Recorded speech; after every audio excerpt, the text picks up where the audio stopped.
Good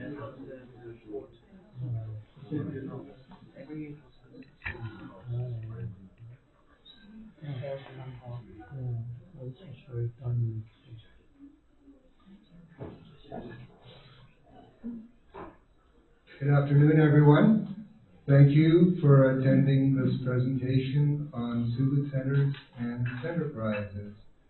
I'm Raynard von Hahn from Subud, Vancouver in Canada, and I've been involved with the Subud Vancouver Enterprise for about 24 years. So I'll be sharing some experiences of what we've gone through in Subud, Vancouver, and also sharing what other Subud centers around the world are doing in this space of renting out their hall for generating income. I'm going to invite you to keep your questions and comments until the end of the presentation, and if you have any, I'll be happy to address them as best I can. Okay, so let's get started. First question is, what is a Subud hall? So, a Subud hall is it a massive headache? Or is it something that gives you joy and happiness? Okay? So how many in the room here think it's a headache? Headache, people? Yeah? How many think it's a wonderful place? Wonderful place. Oh, good, good. That's better than I expected. Okay. How many think that it's both? That's right. It really is both. You should put up both hands. I feel like I'm leading an exercise group. But one of the objectives of today's presentation is to look at ways that we can move from a headache situation to something that gives us joy, that's something that makes us happy. Okay? And I'd like to start by sharing how I got involved in the Subud Vancouver Centerprise hall rental business, and then share what other groups are doing around the world. Okay? So in Vancouver, we own a building on Fraser Street, which is fairly centrally located within Vancouver. It's a large events hall. It was originally built by an Italian developer who built it as a wedding center. So this is built in the late 1970s. It's about 5,000 square feet of space on each floor. There's three and a half levels. And the main hall, which we're going to look at next, is a 3,300 square foot events hall. This is where they used to have big Italian weddings. Okay, so there's a stage at the very back there. This is about a year after we bought the hall. Buffett was giving a talk, so I thought, being a Subud audience, you guys might enjoy this. And so the band would be up on the stage, and then they'd play the music. There'd be tables down either side of the hall, and then the center area is the dance area. It's got a sprung oak dance floor, 16-foot high ceilings. It's designed for these big Italian weddings. There's also a mezzanine area upstairs, and this is where the bride would get dressed, and the bridesmaids would be, and then they'd come down these two curved stairs into the main hall, and they'd have the event. And so what happened was that over the years, the idea of going to an event hall for a wedding kind of became less and less attractive, and people would stop going to these centers, and they would go to downtown hotels where they had fancy facilities, and that's where they'd have these kind of events. Before this building, Subud Vancouver owned a small church building, and what happened was that the group was getting quite large in those days. During the summertime, the members would have the windows open because it was very hot in the building, and then the sound of the laddie hand really annoyed the neighbors, right? So the members came up with the decision that they would sell that hall and buy a new one. One of the leaders of our group at that time was Louis Olds. He's a Subud member from the USA who lives in Oregon now. And he decided we should really try to follow Bapak's advice to start enterprises and get more involved in enterprises. So he basically led the charge and encouraged members that we should buy this building, which he felt would have good enterprise potential. It was a controversial decision at the time because most of us, we want comfort. We want comfort in life. And this is not a cozy, comfortable hall. It's mainly designed as a commercial building to make money. It's not so much designed to be a cozy space for Fatima. And we've had new members come to our group, especially when they come from other centers where they have a cozy place, and they just don't like our building because it's not cozy, but it makes money. And so we're going to talk about that, okay? In addition to the main floor, we also have this mezzanine area. We have a foyer area, which is this one, and some washrooms. Okay. So I got started back in 2001. I was just like an ordinary Subud member in those days. I'd show up for Latian twice a week, and I was blissfully ignorant about what's going on the business side of Subud, Vancouver. There was a building. It was there to do Latian. I came, did my Latian, I left. What's the problem? Everything's fine, right? Anyways, during the beginning around 2001, the building was put up for sale. And I started trying to figure out what's going on. Why is the group now trying to sell our Subud Center, okay? And I'm starting to ask questions. And it turns out that the Hall enterprise that we had had just shut down. They stopped running the business. So they were a private catering company that rented the building, and Subud wasn't using it, and they were running the kitchen catering business at the back of the building, and then they would have groups come in for special events, weddings, and so on. But that whole business just dried up. They just couldn't get enough customers. And so they told the group that we can no longer rent your building. This was our sole source of revenue. We only had one source of revenue. They were paying $50,000 a year, which was pretty good money in those days. And we went from $50,000 a year in rental income to zero rental income. We still had donations from members, but it wasn't enough to pay the mortgage, to pay the debts that we owed, to pay for maintenance and repairs in the building. We were in a bad financial situation. And the two co-chairpersons at the time decided the only way out of this is we've got to sell the building. Okay? So here's what our financial situation was. We had $283,000 we owed on a mortgage, $13,000 owed in accounts payable, $5,600 coming up in property taxes. The whole rental business was over, and remember, donations are going down. Okay, so that's the situation. So I started thinking, well, what can we do? How can we get some money into our group? And I remember I called one of my cousins who's very entrepreneurial, my cousin Alex, and I said, listen, Alex, could you come and visit our Subud Center? Could you take a look at our building? Could you give me some insights and ideas on what can we do to try and generate income? So I gave him a tour of the building. I showed him the spaces that I showed you, the upstairs mezzanine, the main hall. There's a commercial kitchen at the back of the building, which I showed him. We have 2 levels of basement underneath. It's all concrete building. I showed him the 2 levels of the basement. And at the end of it, his feedback to me was, Raynard, you guys have a fantastic building. It's really solid. It's concrete. It's well built. You've got these 2 underground parking levels that are completely empty. They're unused. That's a fantastic resource. He says, I've got a friend of mine who owns 2 vehicles. He owns a summer car and a winter car. The winter car he drives most of the time, and so he needs to store his summer car, his sports car, during the winter months. He has to pay for parking out in Burnaby, which is a suburb of Vancouver, because there's no parking in Vancouver. He says, why don't you take these 2 levels of underground, garage space and turn it into parking? I thought, what a great idea. I never thought of that, right? And so I approached the 2 chair people and I said, what about this idea? We've got these 2 levels of parking. Why don't we rent it out? Oh, no, I don't think that's a good idea. No. Okay. So we didn't do that. Anyways, the hall was still for sale. There was a big sign in front of the building. The group wanted $980,000 for it. And there was no buyers. The real estate market was very, very weak at that time, around the early 2000s. So I remember a couple months later, I met with 2 senior Subud members. David Soren and Lucien Langer. I said, hey guys, we've got to have a meeting. We've got to discuss what's happening here because we're in danger of losing our building. So we met for coffee and discussed the situation, and we decided, okay, we're going to do a takeover of Subud Vancouver. Now, this wasn't really a takeover. It's like a job that nobody wants to do, right? So we put ourselves forward to be on the board of Subud Vancouver at the next annual meeting, which happened in October that year. And we 3 of us got elected to the board. Nobody wants to do this. Plus a couple of other members who thankfully agreed, and I became chair of the group. So I was chair of Subud Vancouver from 2001 to 2003.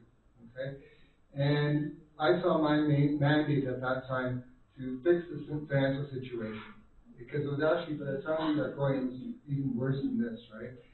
And we've gotten to the point where our line of credit, which is a $25,000 line of credit, was at minus $26,000. We're overdrawn on our line of credit. Donations have gone down even more, and we were starting to fall behind on our mortgage payments. So it was just a mess, right? But I worked together with David Soren, one of my co-directors, and with Nora Cooper, who agreed to be hall manager, and we worked together as a little team to try to figure out how to bring in money. We put up advertisements in the various media to rent out the kitchen area, and one of the things we were fortunate enough to do is we found a tenant who was willing to rent part-time. He was starting a little catering business, and that was great. And then Honora had a neighbor who also wanted to do a catering business, and she also rented it part-time. So the two of them had to kind of find a schedule that worked for them, and we started getting rental income in. David and Honora started getting party tenants. People would come on a Friday night or a Saturday night to rent the hall, and we'd rent it to them, and then clean up. The hall would have to be cleaned up afterwards. So we had all these little sources of income starting to come in. I became Raynard the Pest. I phoned every single Subud member in our group and asked them for donations, right? And it worked. Donations went up, but people aren't always that happy to be solicited for money. But you do what you can to get money, because we were in a very tough financial position. And slowly, we started to turn things around. We started to bring in more money and to slowly pay down some of these debts to make sure we pay our mortgage payments, started to pay down the line of credit. Some of that $13,000, most of the money came from Subud members, but some of it came from children of Subud members. These were teenage children of one of the members that were lending money to Subud because they wanted to keep it going. I thought, this is so embarrassing. How can we do this? Right? So we paid them off first because they felt so bad about it. And we paid the taxes, and slowly we got whole business going and so on. Now, our situation in Vancouver is not that dissimilar, at that time, is not that dissimilar to what a lot of Subud centers are facing around the world today. And so, if you look around the world today, from what I've learned, there's about 500 Subud centers around the world. I don't have any basis for the information. This is just somebody told me that, so I threw it up on the slide. Maybe about 110 are owned by Subud groups. Most are rented, okay? But I don't know. Anyway, the biggest issue for most Subud centers is the fact that the buildings tend to be old. They're older buildings because that's all they could afford, and they haven't been that well maintained. And the group doesn't have that much income from donations or rentals, and it doesn't have any reserves, and now they're stuck. They've got a massive headache, okay? That's where, unfortunately, we are in Subud. And if the building is in a group of stations situation with no rental income, eventually you have a crisis, and you got to deal with this crisis. So that's what we're going to look at today. To give you an idea of how expensive it is to run a Subud hall, I'm going to share with you what we in Subud Vancouver are paying right now on an annual basis, okay? Now, these are our numbers. Your numbers may be totally different in your Subud group. But for utilities, electricity, heating, water, we're paying about $29,000 a year for our group. Property taxes, $19,000. Maintenance and operations, $18,000. This goes up and down depending on the state of the building. Sometimes it's a lot higher. Insurance right now is $13,000. It'll probably be $14,000 or $15,000 for the current year. We have cleaning costs. We're about $86,000 a year in total expenses. Our donations right now are between $10,000 to $20,000 a year. So there's no way we can even cover the operating expenses from donations. Like, it's just not going to happen. Another big cost that a building owner has is you got to pay for repairs when there's major components that go off, right? So when I was chair, our roof was starting to go. So we paid $25,000 to get a new roof installed. That was 24 years ago, okay? We're going to need a new roof. We've been dragging out the date when the new roof has to get installed because we keep doing repairs to kind of drag it out. We're cheap, right? But I'm estimating it'll be about $50,000 to replace the roof. We have two HVACs that we just replaced in the main hall, okay? So they're going to need to be replaced in about 15 years. That'll be $40,000.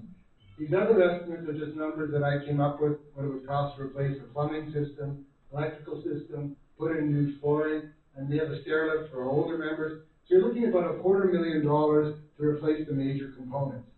Now, if you're interested in this for your building, you might want to do an inventory of what are the major components of your building, and get some estimates from different sources about what it might cost to replace it, okay?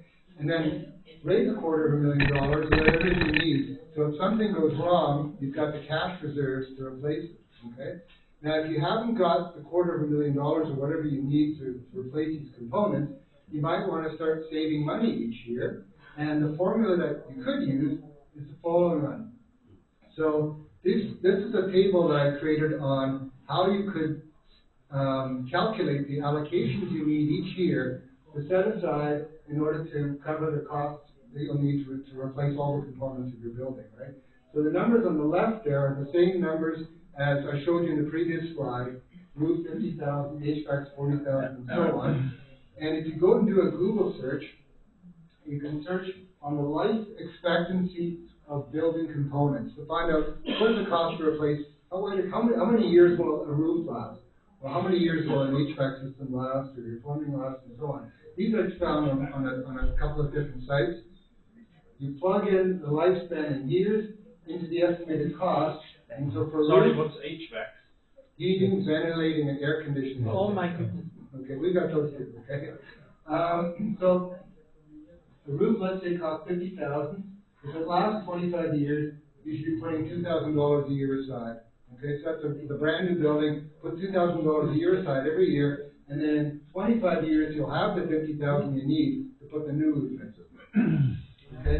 Similarly, with your HVAC and plumbing, with the lifespan, it'll tell you how much money you want to put aside each year. You'll need about $12,750 for our example. If you have a brand new building, just so you have the reserves down the road to replace whatever the component, right? Of course, if your building's got older components, you need more money because it'll happen sooner than you think, okay? So the question is, what do we do? Okay? So one of the options is we can do some fundraising for members. And you have to look around the group. Is our group growing or is it shrinking? Are members getting wealthier or getting poorer, you know? You got to figure out, is it even possible? Can you get, can you squeeze them for more money? Another option is maybe we should sell the problem building and buy something else, right? And that might, in many cases, be the best solution. And then what I'm going to be advocating for in the rest of the presentation is starting or expanding your Centerprise, because I think that means that we can turn a liability, a headache, into something that can give us money, that can work as a tool for us, okay? This is my definition of a Centerprise. A Centerprise is a business run by members of a Subud group in a Subud building that generates revenues for Subud. And the example I'm giving is a space rental business, okay?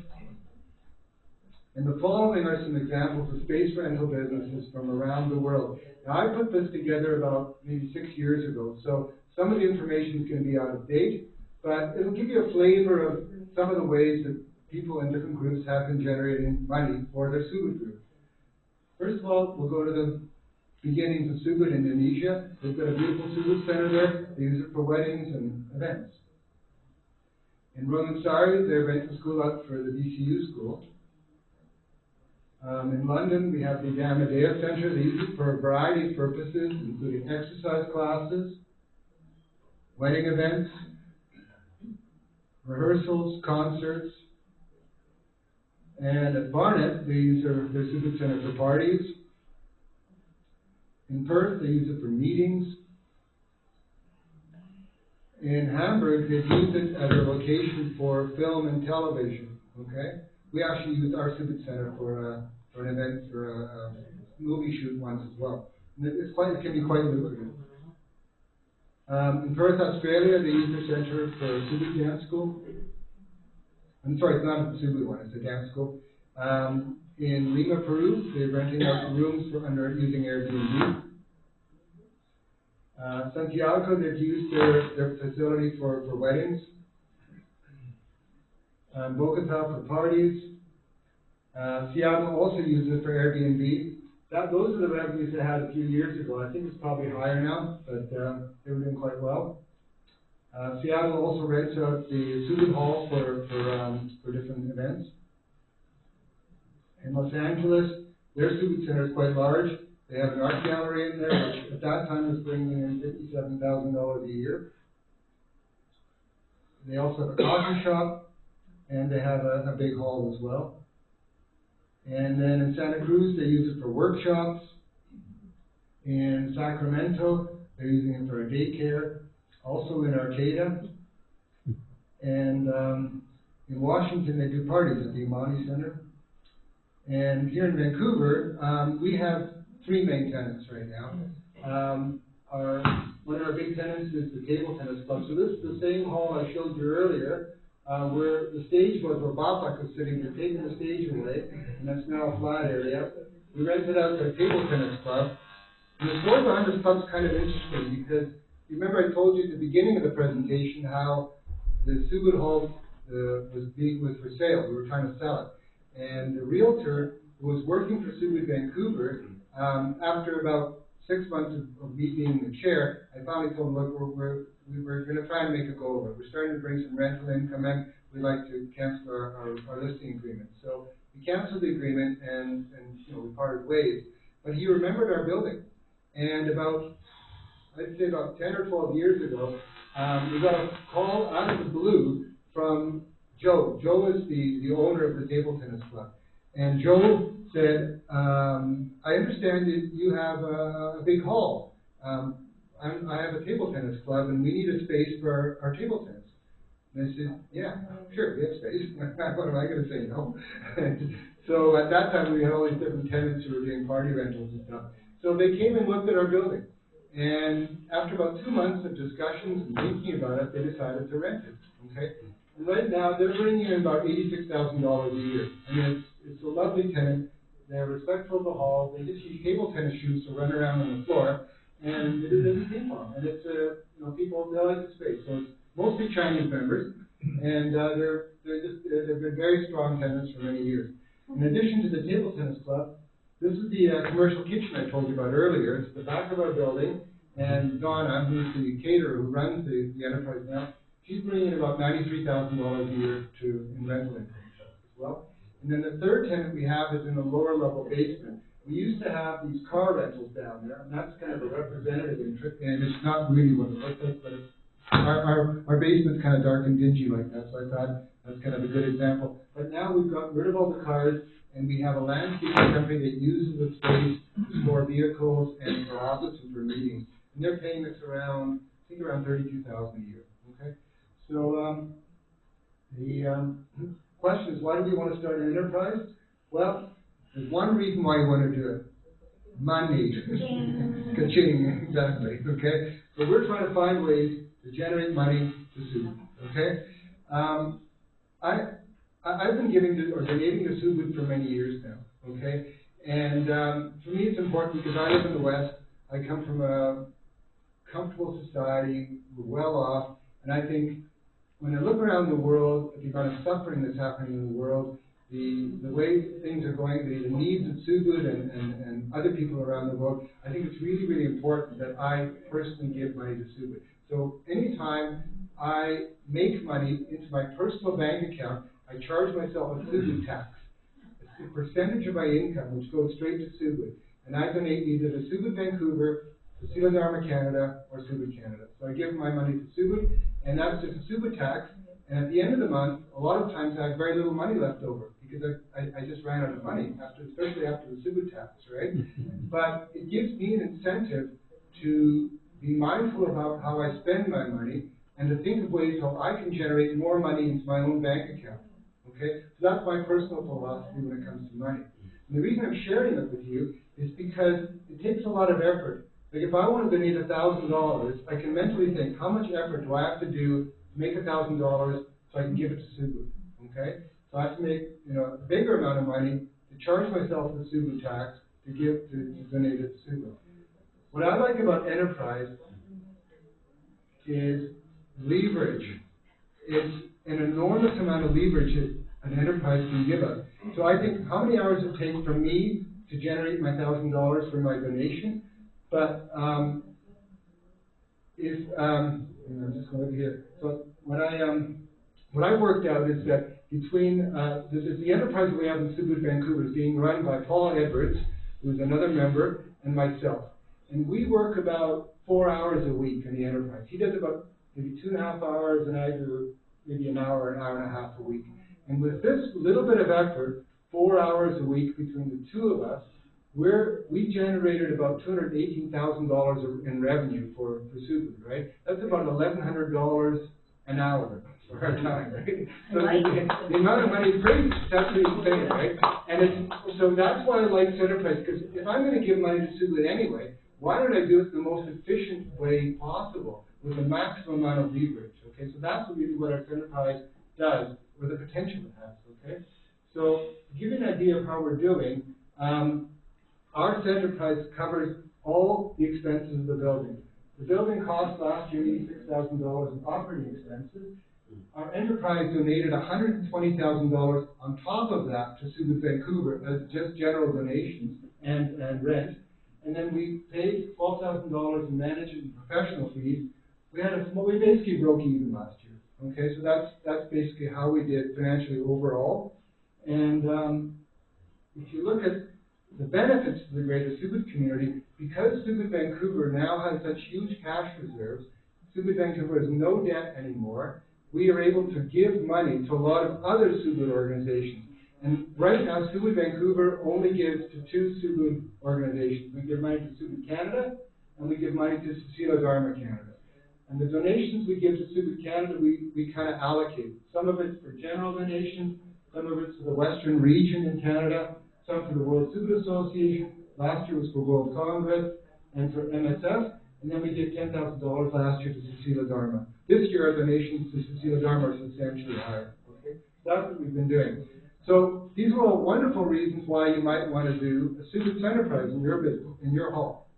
But before I tell you too much on this idea, let's look at some of the reasons not to start a Subud enterprise. Okay, and the main reason is it involves work and stress. And what I tell my kids, guys, what's the price of money?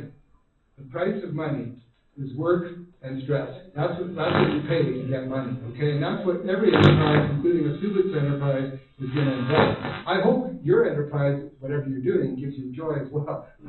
Subud home rental business, work and stress. And you're going to make mistakes. And you're going to feel bad about mistakes, and other people are going to tell you about the mistakes you made. And you're going to get complaints, because members, they like to complain.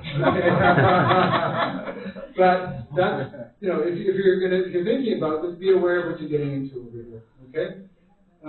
So the kind of the mental philosophy I developed about, what I'm doing in the Centerprise is something that might be maybe familiar to you guys. Okay, so there you have it, okay? It's a little bit of suffering that we do to create a better benefit, okay? So it's okay. Now, let's look at some of the benefits to you personally. What are some of the benefits? If you were to take this on and get involved and do a Centerprise, well, what's in it for you, okay? And for me, one of the biggest benefits is what I call resiliency or anti-fragility. It makes you a stronger person. It'll make you more confident. It'll teach you about enterprise and money and how to deal with people who are unhappy and complaining their lives. Because I realize a lot of times when Subud members complaining to me about alcohol or some other issues, it's not really so much about what I'm doing or what we're doing. It's more like the trigger. But there's something else in their life that's upsetting them, and it's just like they lay it out on me. And that's okay. I mean, if they want to complain, that's fine. Okay? So one strength is getting more resilient. Another one is hanging out with your Subud buddies. Okay? So think about a World Congress, and think about the thousands of dollars that people are spending to fly halfway around the world, to go to a Subud Congress, to do line together, to hang out together, to talk and so on. And how much they pay for that, right? Well, a whole rental business gives you a chance to hang out with your Subud buddies and maybe make some money along the way. And this can be friction too. Like with me and Paul, the two of us are running the place, we've had lots of headbutting when we first started, right? But now we're really good buddies right now, right? Because we've learned how to work together. I've learned what annoys him and what he enjoys. And I try to, it's like doing a dance. You try to just kind of make it work, okay? So there's some benefits for hanging out with people. Another one is you can get an education. I went to business school for 4 years to study business, right? But what did I learn about enterprise? Not much. You cannot learn about enterprise in an academic setting, okay? And the only way to learn about an enterprise is to do it. But for most people, it's too scary, because when you do an enterprise, you might fail, you might lose money, okay? And if you've got a family to feed, it's just too risky, okay? But a Subud Center is probably one of the simplest types of enterprises you're doing. All we're doing is renting out space. We're not building a product, we're not providing a complicated service, we're just renting out space. So if you can figure out how to run a space rental business, to sell your space, to rent your space to someone, you learn the concepts of accounting and marketing and operations and follow-up and all these business skills you're learning in a relatively safe model. And if you screw things up, it doesn't really matter so much because you can recover pretty quickly. But it's like I see hall rental business like a school for training how to be entrepreneurs. And I suggest that if Subud wants to do these big enterprises like we did 40, 50, 60 years ago, I think it's great if Subud does it, but I think we need to have entrepreneurs who know how to run an enterprise. And to learn how to run an enterprise, you need to be an entrepreneur. So either you do it on your own, start your own enterprise, or if it's too much for you, start something that you can do for a few hours a week, learn on the job in a safe way. And that's one of the biggest benefits I see. The last benefit I see is we develop teamwork. We develop this feeling of success. We've made some money for Subud.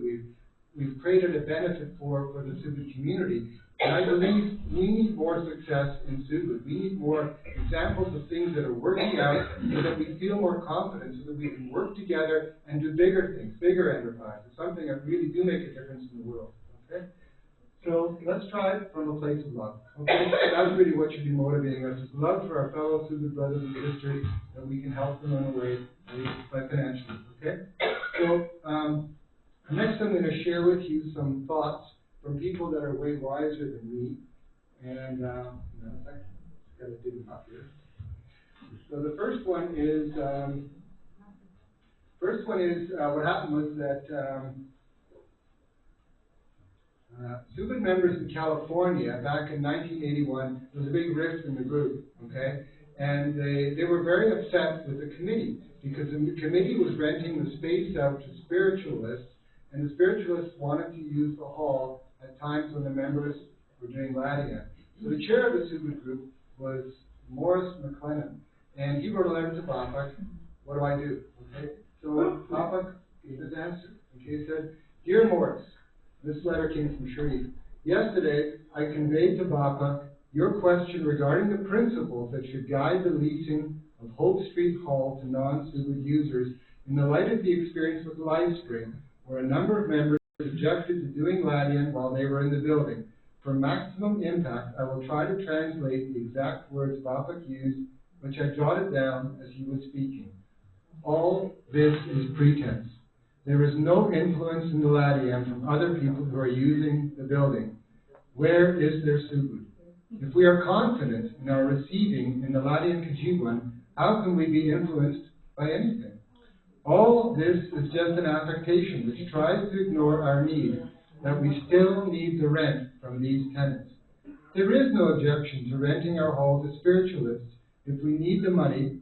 On the contrary, it is we who have to give way because we are Subud, and therefore we can easily adjust ourselves to other people than they can to us. For example, if someone wants to rent a hall on the day when we normally do Ladian, we can change the Ladian, because for us, there is no good day or bad day. I hope I have been able to convey Bapak's reply clearly, and that it will make everyone more confident in maximizing the return from your wonderful assets for the benefit of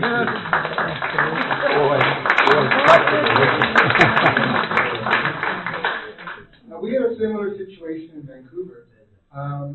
When I was chair of Subud Vancouver, or when I was running the hall rental business, we had a young member who was hall manager.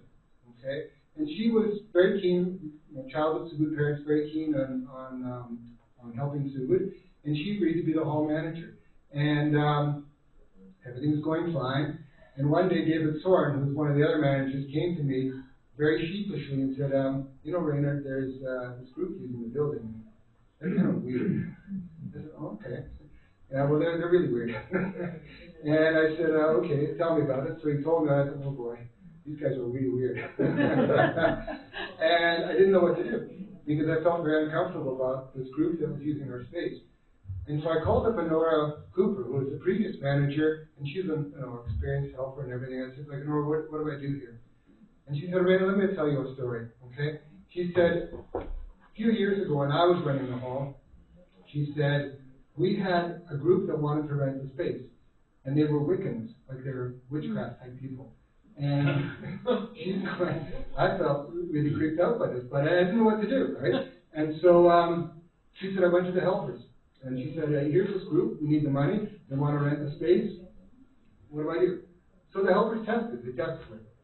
And they received that Subud is much stronger than anything else out there. It doesn't matter. If they want to come, it's okay. If they don't come, it's okay.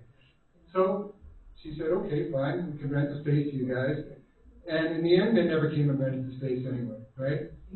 So I thought, okay, well, we had this weird group. They were very respectful of our building. They paid their rent, but they were weird. And finally what happened was that one of the members found out what was going on, complained to the helpers, and the helpers called a meeting with me, and I was in the hot seat for about half an hour. And you haven't lived until you've had a pack of angry helpers go at you for about half an hour.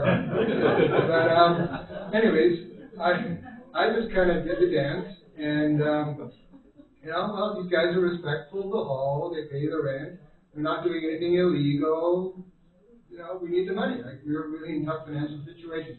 Anyways, at the end of it, I said, okay, we'll try and deal with it. And, but the young member who was, I'd been protecting our team, because I didn't want to let anyone know who was involved in this decision. And she finally stepped in and said, okay, full admission, I did it. I looked at him. And then, of course, all the wrath went against her. She's no longer a member, by the way. So but anyways, the situation resolved itself. We told these guys we're going to have to go. They were respectful. They left, and we found other tenants. It worked out in the long run. But it's, it just shows you when you're in this kind of space, and especially if you're in a desperate financial situation, you're going to get into these tough situations, and you just have to deal with it as it comes along. Anyways, the second letter I'm going to read to you it's actually a letter from our former World Subud Association chair. He wrote a lengthy open letter to Subud, and he said, many groups are involved in an enterprise, whether they perceive it in this way or not. They own their Subud house property and need to manage it. It is time to actively embrace this relatively safe opportunity to run an enterprise in our groups. It doesn't require new capital or great expertise to use their Subud properties effectively. The capital has been invested by those who came before us.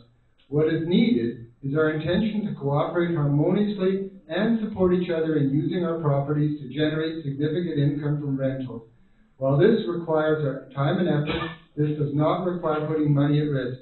I therefore ask every group that owns a Subud house to make an effort to lease their property to non-Subud paying clients. Usually our use of our houses is only during Ladian times only, and otherwise they stand empty. This is an absolutely scandalous waste of resources that we cannot afford. If your Subud house is poorly suited for such dual use, I urge you to sell it and buy a more suitable property. If you believe that your group can afford to continue without such commercial use because you are willing to pay for maintenance out of your own pockets and you do not care for commercial activity, I would ask you to consider the wider Subud community, not just you and your group. That's from the Whom in November 2018. Okay?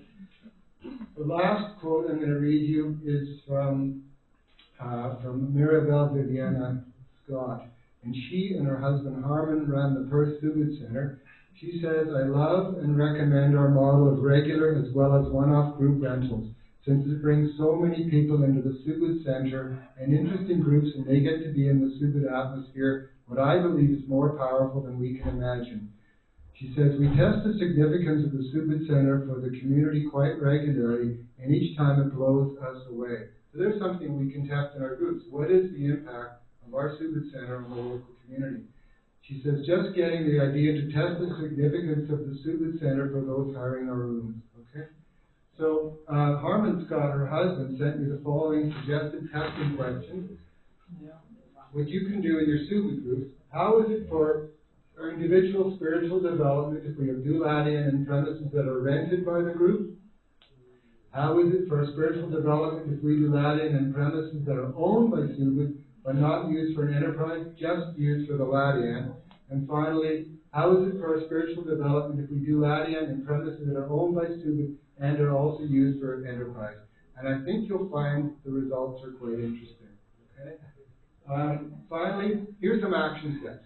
If this is of interest to you, first of all, if you want to do a Centerprise, see if you can legally do it. So in Canada, in the United States, in New Zealand, Australia, in the United Kingdom, common law systems, you're legally allowed to generate extra income for your charities. Okay? It may not be the case in some countries. You got to get legal clarification on that. Secondly, see if you can do it. Put together a team, and ideally, I suggest you get someone who knows a bit about marketing, someone who knows something about operations, and someone who knows about administration. People who are willing to embrace the discomfort and work involved in operating an enterprise, brainstorm together for business opportunities, for rental opportunities. You've seen some examples in the presentation, but there's lots of ways that buildings can be rented. If you need more ideas, email me. There's my email address. Prepare a quick little short business plan so you have a rough idea of what you're doing. And I can give you some examples. We have example business plans. And then finally, start a enterprise, see where it goes. My dad worked on our Subud Vancouver hall rental business for 15 years, unpaid, okay? I did 13 years unpaid. But now I'm making $40 an hour for my work, which I'm very happy about. I do an hour or two a week, so I'm doing great. All right? So there's some things you can do. Thank you very much. It's great having you here.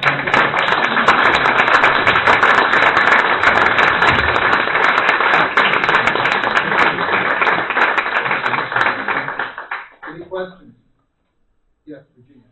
Have you ever thought about leveraging the equity that you have in this one building to perhaps buy something else that can, if you're in the space rental business, would it be interesting to do that? Because many groups like ours also have their hall paid for now, and we have a lot of capital invested in our hall.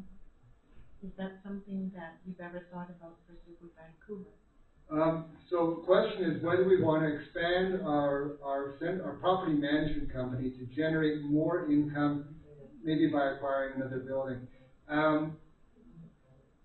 You can use the skills. If you do this kind of work, you're developing the skills of a property management company.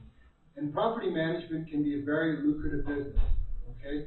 But as a property manager, you do not need to own the building. You can become a property manager for investor owners, right? And so if we were to go down this path, my inclination would be to do a property management company, offer these services to owners who have buildings, who want to hire a company to run it, and then just build up that business.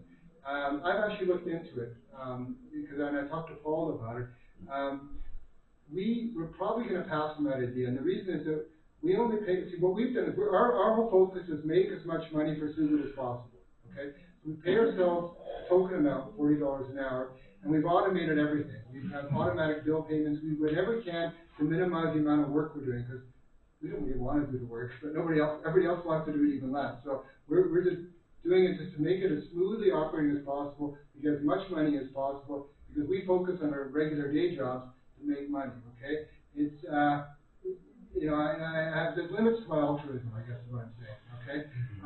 I don't think I feel comfortable leveraging Subud Vancouver's equity to buy another building and hopefully not screw up on the property management side. If I screw up on a client's property management, not too bad, fine.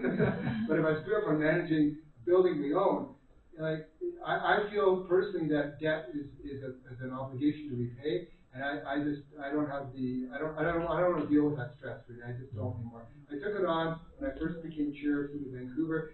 It took many years for us to pay down our mortgage to nothing. I don't want to take on another mortgage. So that's kind of a lengthy answer there. But somebody else wants to do it, great, good luck. Yes. I have a question. Have you heard of any groups who face the following problem, where they have a nice house, a big house, but the membership is aging and declining, and there hardly is anybody left to do the job, and yet to sell the house or the property would be a bad idea, because who knows if like 10 years down the line, it would be great having such a beautiful place to do that here. Oslo. Sri Lanka. Sri Lanka did that. Yeah. But the advantage with Sri Lanka is the property that they bought had increased within a very good area and increased in value. So they were able to sell it at a really good profit, buy another smaller place they could manage, and have money left over to invest, which they now use to support the members in the group.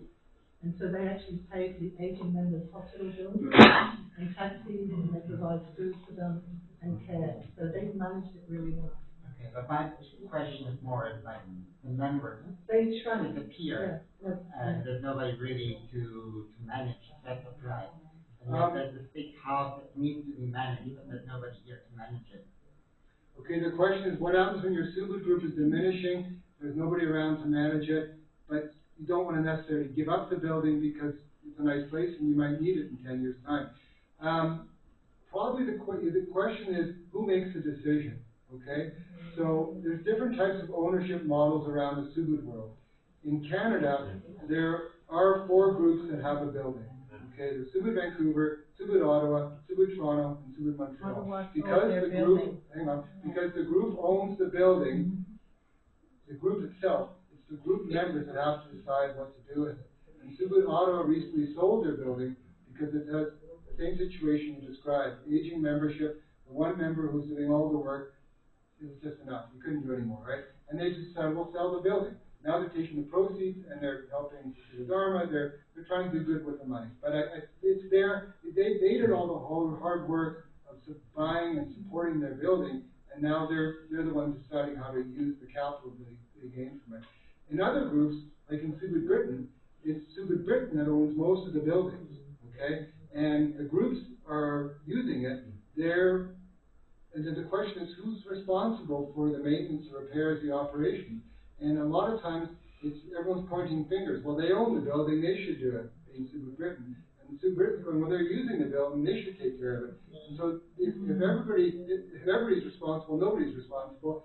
And so a lot of the buildings there are in a tough situation. And when it's presented to them by Subud Britain or somebody, hey, we should sell the building because it's not sustainable anymore. There's a lot of opposition to that as well. And so they're kind of in a situation where they're not able to resolve this issue.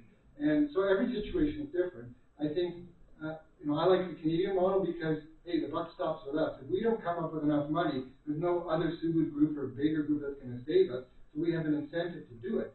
But I know in California and in the Pacific Northwest, they feel very strongly that their centralized ownership is the way to go. On the other hand, Subud, New York, they own their own building. They just sold it for $20 million, right? So it's, and they made this, not yet, it's in process, right?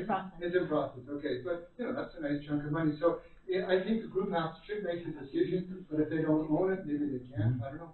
Yeah. Yes. But just to clarify, in the Pacific Northwest, it's different. They centralize, so the region owns the building, but the groups have the autonomy and the maintenance responsibility. Right. So they just own the building so that if there's an aging population, then they can sell the building and the money goes, they did it for 2 reasons. One, it builds up equity. If one group needed to have a loan, they owned more property to get the loan. The second is that when a group did disappear, like Spokane, that money went back into the pot so that if another group formed elsewhere, it could be sent to a new group to form and buy a property. So in that model, the region is not responsible for repairs, and it doesn't make decisions about how the building is used. It's all still local. It's just the ownership. So it was written out in a certain way that was very clear, because otherwise certain groups wouldn't have agreed. Yeah, no, it's a good point you're making. The example you give of Pacific Northwest works really well. But they have the same ownership structure in Britain, and there that same model has created problems. And that's the thing. So maybe we have to move the leadership from Pacific Northwest to Britain, and they can solve the problem. They have the same thing in California as well. Yeah, you're right. California is the same. Yeah. But it's actually organized as a church. Right. that you get taxed on above a certain amount of net income. Okay, comment was that Subud, California has the same model. They're being, however, taxed as a church, which I guess is cheaper. Yeah, usually you don't get taxed as a church, but if you make over a certain amount, that is taxable. Oh, the extra money is taxable. Yeah. Thank you. I just have a Yeah. thought. So we have like some groups like Suriname, they own both their houses, but nobody makes donations because the Ladian halls are completely paid for by rental. And so therefore it's become less of a, it's, the groups have kind of stagnant, if you will. Yeah. Stagnant. So the comment is that because some of the groups, they've paid off the mortgage, they own the building, member donations have gone down because the enterprise is making money, why should I give to Subud?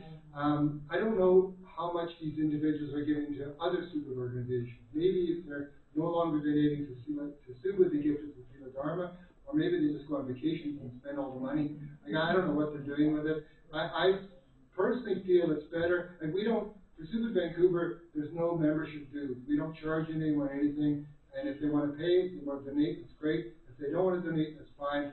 Ladium is free, and the building's free. It's a real gift. But and maybe they give their money to other Subud organizations. I think it's like everyone is different in terms of how they feel about giving, and some people just don't care about giving. I'm not going to try and change their mind. They might be giving in terms of just like labor to the Sure. maintenance and so forth. Yeah, they may give their time. Right. Yeah. Yes, Marcus. Hi, thank you, Rena.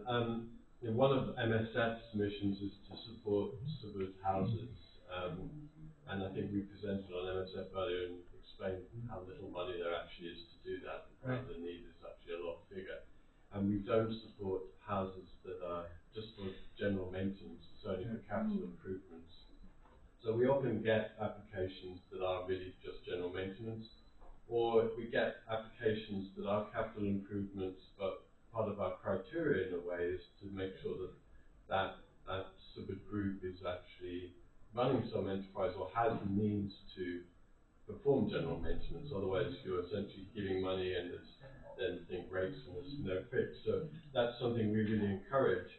My question then is, would you be happy if we kind of pointed those groups that apply to us for funds to put them in touch with you to give them some ideas about Centerprises? Because we really want to see what Nahum is saying, encourage this more widely, so that ultimately maybe they can even rely less on MSF, or maybe it can be more donations to MSF and we can support more groups more widely and we can get that virtuous cycle going.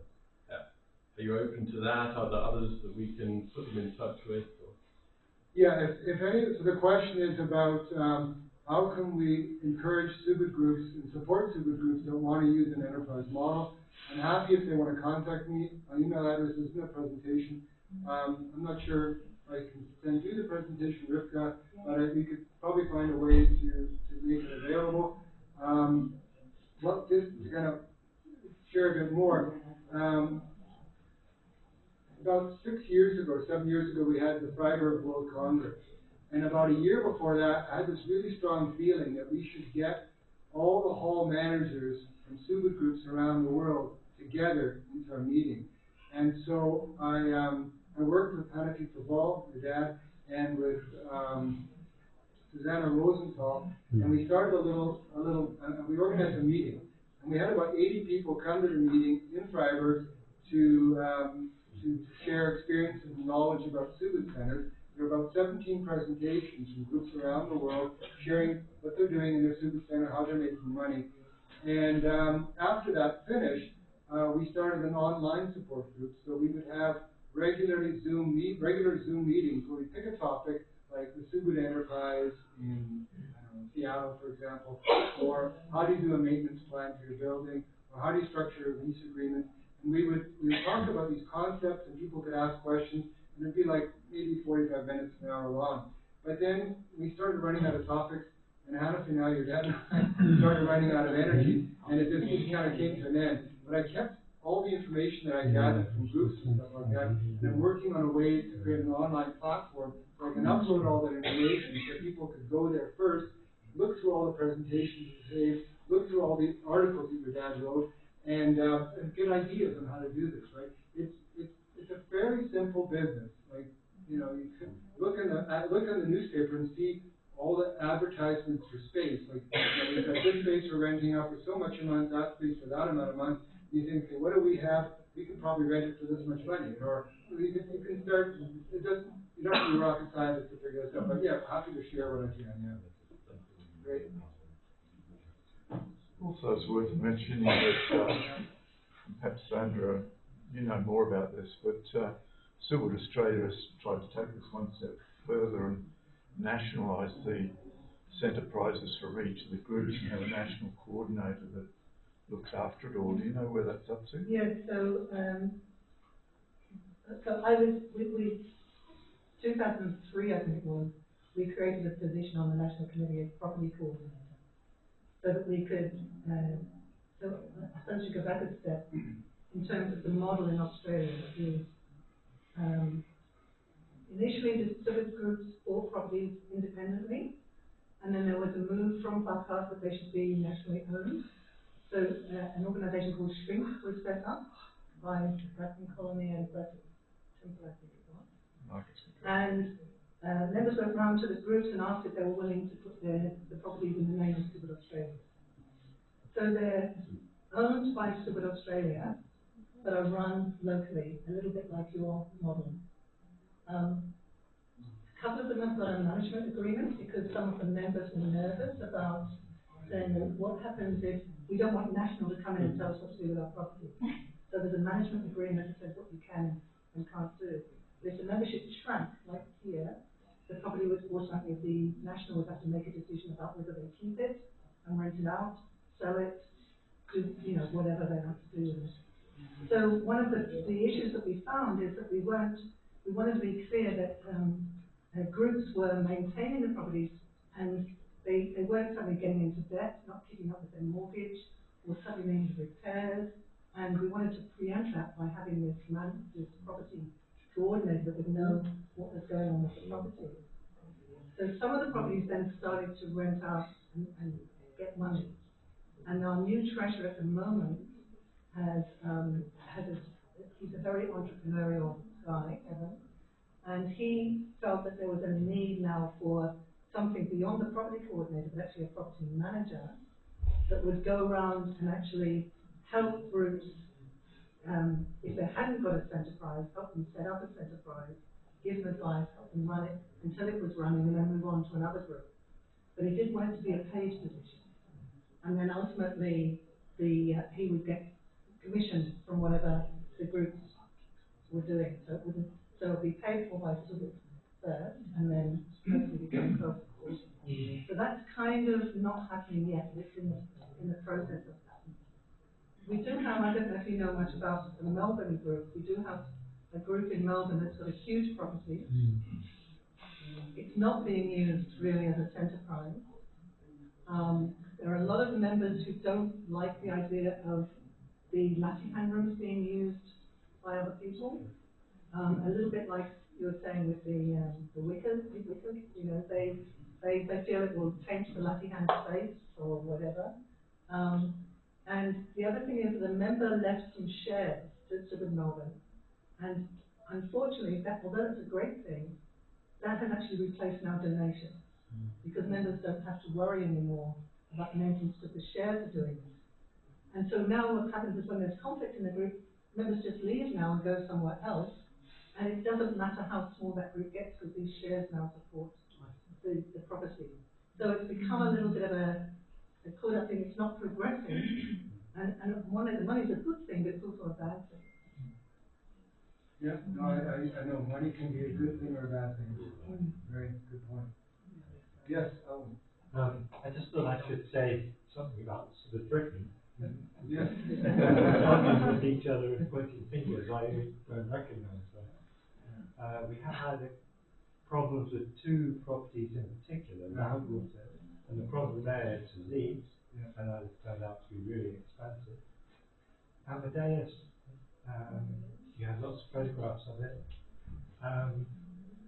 The last few years there's been some increases there. I think that both of these situations are now resolved, but I don't think there was ever any pointing fingers at each other. And the arrangement with all the Civil Britain properties has always been that the groups maintain the property unless there's a major cost which they can't manage, in which case we do fundraising or national steps in or not.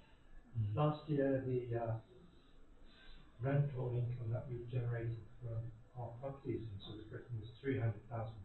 Wow. So it's most properties in South Britain are rented out.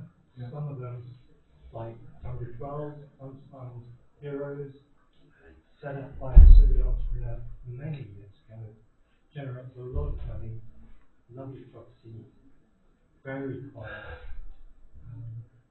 well used by the community. So, yeah, I just didn't like that pointing fingers at each No, other. those are good points. But I mean, there are. I've heard from some of them that one of the super groups is down to just a handful of members, and some people think it should be sold in Hungary, and other people are saying no. And that's what I'm referring to. I know that I know about the lease. Yeah, I know about the lease at Lago Farm. Big Andrew, you knew about that. You were involved. Yeah, I am involved. Yeah. Occasionally, property owning organisations make a mistake and they sign the lease with the wrong sonic trust. They should never have signed. But on another note, there's been a great success recently, which is that Southern Britain agreed to the sort of Lewis Group acquiring a new building. Great. The sale of the old building created a surplus. That was supplemented by some very generous donations and membership of the group, who all reached into their pockets. Over the last year, up until probably about the end of 23,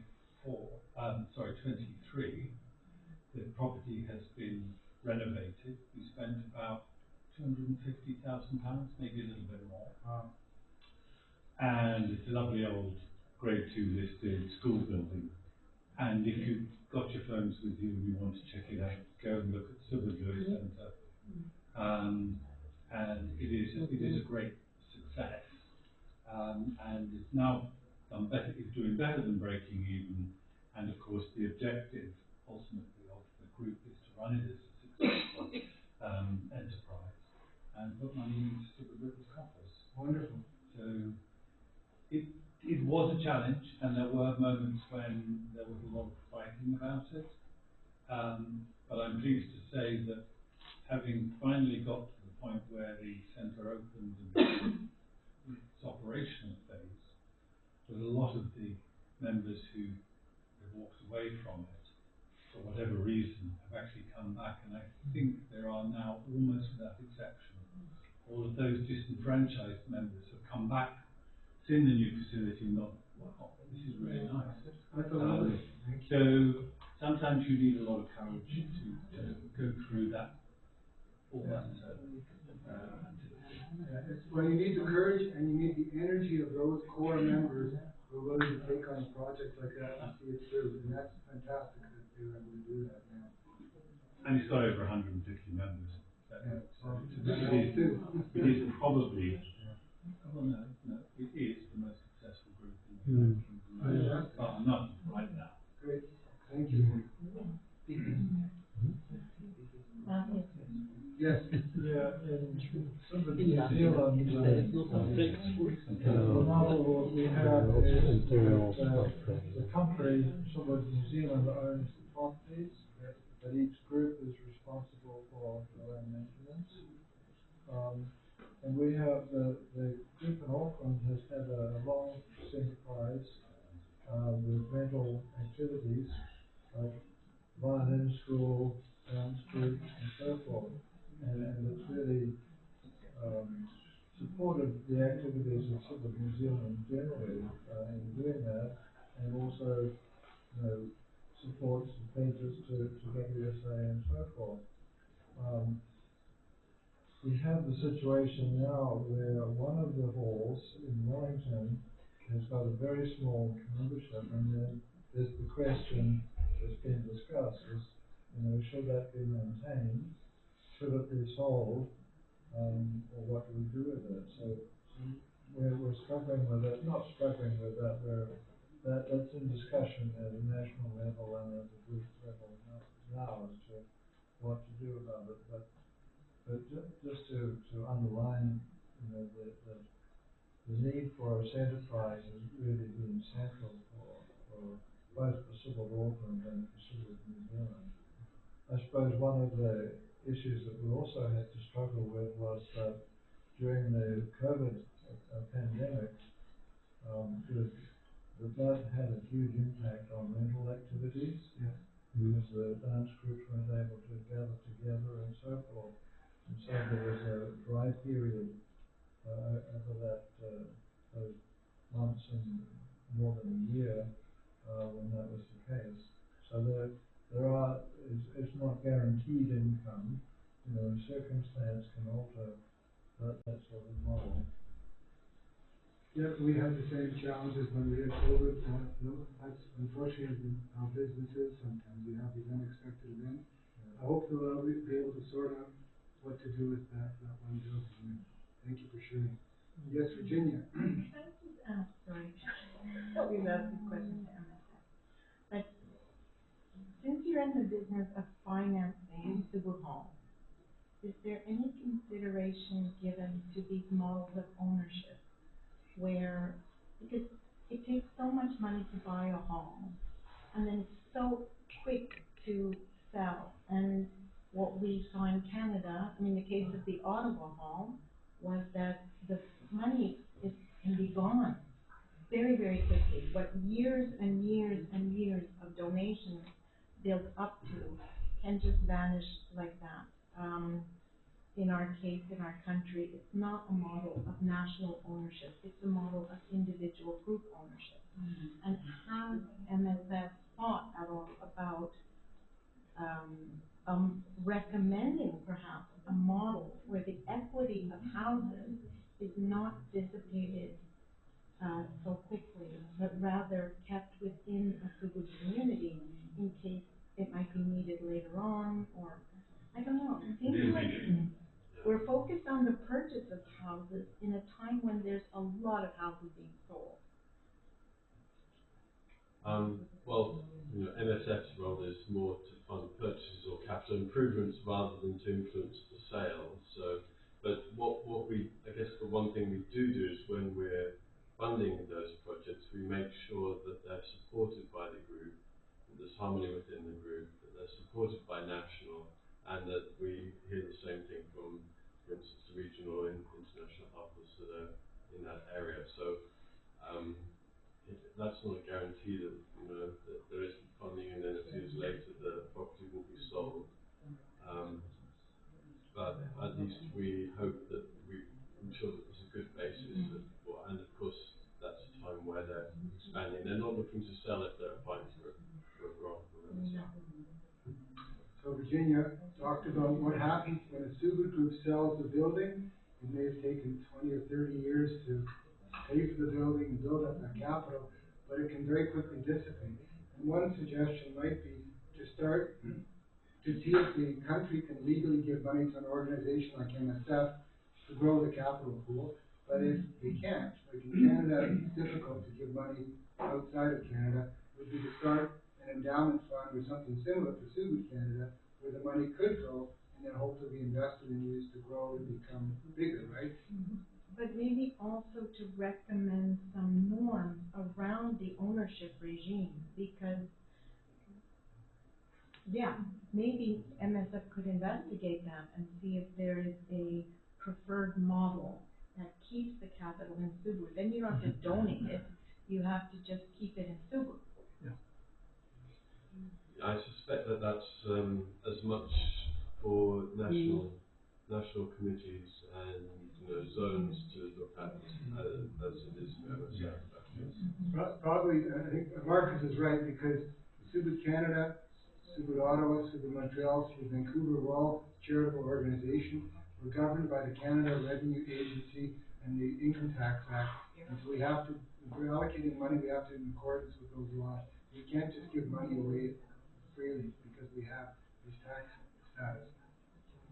we looked into it. Yes, Lucian. How about, Rainer, one more question before my battery runs out. Okay. I don't have the question, I'm just saying. Proposing that there be one more. Lucy is inviting the person who wants to ask the last question. I don't have a question, but I'm going to comment.